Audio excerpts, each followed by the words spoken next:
मध्य प्रदेश में जहां भाजपा की एक तरफा जीत हुई है, जैसे 2023 में लहर थी, वैसी ही लहर इस बार भी देखी गई। लेकिन इस बार मंदसौर के लोकप्रिय विधायक माने जाने वाले यशपाल सिंह सिसोदिया की हार ने कई प्रश्न चिन्ह खड़े कर दिए हैं। आखिर उनकी हार क्यों हुई? उनकी हार को लेकर आम जन भी आश्चर्यचकित है, क्योंकि आखिर ऐसे लोकप्रिय विधायक की हार कैसे हो सकती है। इन्हीं सब बातों को लेकर आज हमने शिक्षाविद रमेश चंद्र चंद्रे से चर्चा की, तो उन्होंने अपने विचार कुछ इस तरह रखे हैं।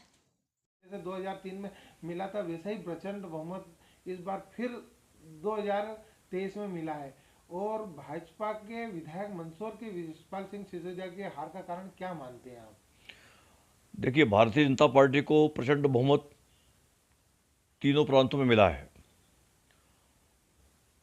ये नरेंद्र मोदी की राष्ट्रीय नीति का और शिवराज सिंह के मध्य प्रदेश में कल्याणकारी जो काम चले, चाहे फिर वो प्रधानमंत्री आवास योजना के अंतर्गत मोदी की जो योजना थी उसको लागू करने में, लाडली लक्ष्मी योजना और अन्य कल्याणकारी काम, किसानों को समय समय पर जो भी मुआवजा देने की व्यवस्था थी, वो सब शिवराज सिंह ने करी और नरेंद्र मोदी के नेतृत्व में ये चुनाव लड़ा गया।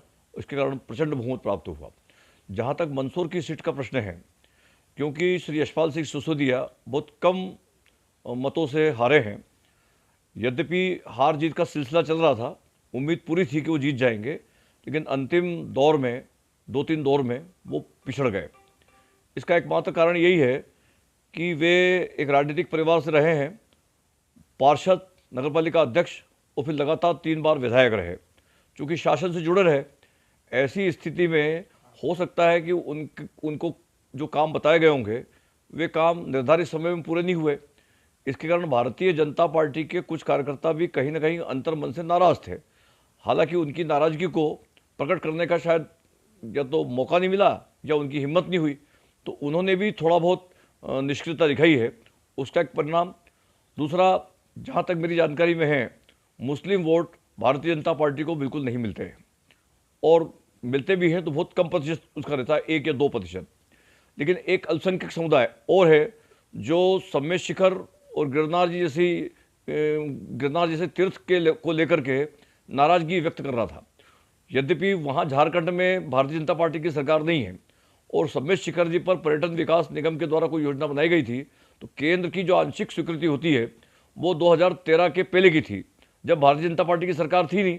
लेकिन क्या समाज में इस प्रकार का वातावरण बनाया गया कि नरेंद्र मोदी की सरकार हमारे खिलाफ है। इस कारण एक अल्पसंख्यक समुदाय के वो लोग जो कट्टरपंथी हैं, उन्होंने इस प्रकार का कोई निर्णय लिया होगा कि यशपाल जी को जीतना नहीं चाहिए। उसके परिणाम देखने को मिल रहे हैं।